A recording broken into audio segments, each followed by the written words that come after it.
आता काँग्रेस, राष्ट्रवादी काँग्रेस आणि शिवसेना, उबाटा हे पक्ष राज्यामध्ये एकत्र आहेत आणि आताच झालेल्या निवडणुकीचे निकाल आपण बघितले.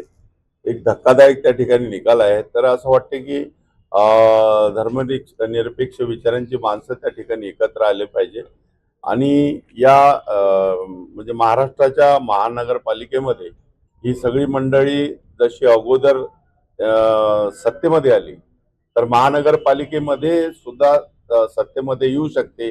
तिन्ही पक्ष जर एकत्र येऊन सामोरे आले तर आणि ज्या मागण्या आहेत त्या मागण्या पूर्ण करण्याकरता आपण तिन्ही येणं गरजेचं वाटते.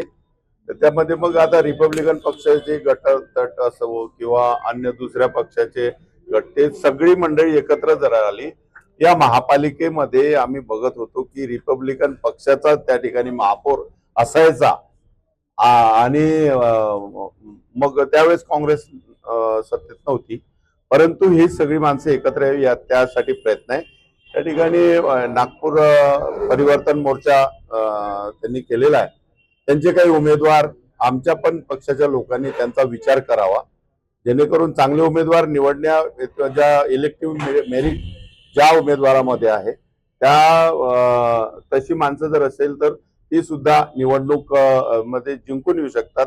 माझं असं म्हणणं आहे की जर समजा केजरीवाल या देशामध्ये 300 युनिट पर्यंत त्या ठिकाणी बिजली माफ करत असेल, आणखी 100 युनिटच्या वर त्या ठिकाणी पाण्याचे बिल माफ करत असेल किंवा 500 स्क्वेअर फीट पर्यंत ज्या झोपडपट्ट्या आहेत त्या झोपडपट्ट्यांमध्ये त्याला टॅक्स फ्री जर ठेवत असेल तर आपण या ठिकाणी आपलं सरकार आहे, तर त्या सरकारने ह्या ज्या गरीब लोकांच्या म्हणजे नागपूर शहरामध्ये कुठे पण त्या ठिकाणी मीटर झोपडपट्ट्यांमध्ये लागू नये, त्यांना विनामूल्य पाणी द्यावं आणि त्यांना टॅक्स माफ करावा आणि त्यांना बिजली माफ करावी, जेणेकरून या गरीब लोकांचं जीवन जगणं सुकर होईल आणि गरिबांना न्याय देण्याचा प्रयत्न होईल.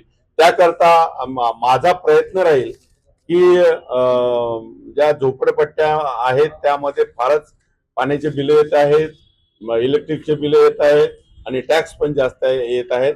अनेक गरिबांचे म्हणजे वीज जोडण्या कापलेल्या आहेत, पाण्याचे मीटर्स त्या ठिकाणी बंद केलेले आहेत, त्यामुळे त्यांना त्रास होतो. म्हणूनच हे मुद्दे महत्वाचे हे आम्ही जसं आता 38 प्रभागामध्ये पूर्ण परिवर्तन मोर्चाचे आपण कॅन्डिडेट देणारा सगळे मिळून, तर मग तिथे पुन्हा कॅन्डिडेट 38 प्रभाग आहे. आमच्या चर्चा सुरू आहे काँग्रेस बरोबर, उबाटा बरोबर, त्याच्यामध्ये एकमत झालं पाहिजे आणि हा जो एक मोर्चा त्यांनी तयार केलेला त्याच्यामधले ते जे काही त्यांचे उमेदवार असतील त्या उमेदवाराला सुद्धा म्हणजे इतरत्र सामावून घेण्याचा प्रयत्न झाला.